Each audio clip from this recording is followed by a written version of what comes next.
Governor, wonderful as always to see you tonight. Now, just as we're learning about the severe mental and physical effects of marijuana use, big money poured into your state for this Amendment 3. What can you tell us tonight? Well, Amendment 3 is being bankrolled by one big weed company that's traded on the Canadian Stock Exchange. They have poured over $100 million into passing this Amendment 3. They're not doing that because they care about the best interests of Florida. They're doing it because they want to make profits. And people say it's the legalization of recreational weed. That's partially true. They're saying you have a right to possess and smoke it, but only if you buy it from them, because they're actually setting up a cartel in the Constitution of Florida. So if you want to grow your own marijuana, that is not in the amendment. They also have nothing in here that would allow any type of limitation on public use. So you look at places like Colorado, people see weed everywhere. Colorado actually has prohibitions against using it in public.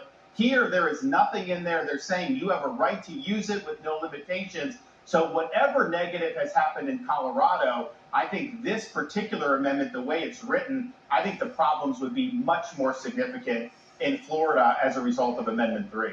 Yeah, so everyone has to vote no on that. I've been on this from day one. And the New York Times, of all places, just published a piece in the last few weeks about the dangers of marijuana use. As America's marijuana use grows, so do the harms.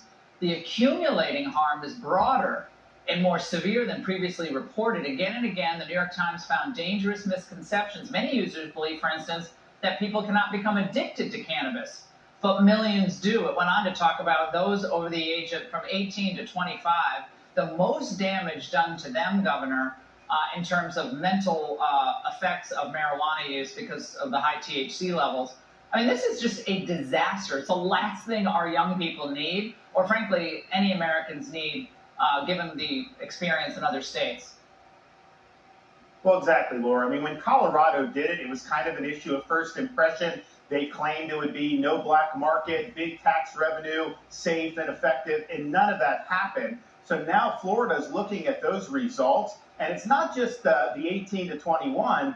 There's actually a great commercial running now against Amendment 3 with an ER doctor from California. What she says is she sees very young kids coming in because they package it like candy. So you think it's Sour Patch Kids, but it's really marijuana. So the experiment has failed. This is not something that's appropriate to put into a constitution. And I think you're right that the no vote on Amendment 3 is what's in the best interest of the state of Florida. We don't want to become California through the back door. You write some very deceptive amendment summary. You don't even put everything that's going to be in it when it's on the ballot, so voters don't get the full picture. And then you sink $100 million in, and voila, you get to ensconce yourself in the Constitution of a state as this big weed cartel. That is bad government. Even if you like marijuana, this is not the appropriate vehicle for it.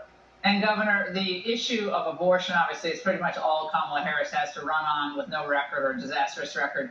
And so the left wants to constitutionalize the right to abortion, try to nationalize the issue. How do you think this is going to play out?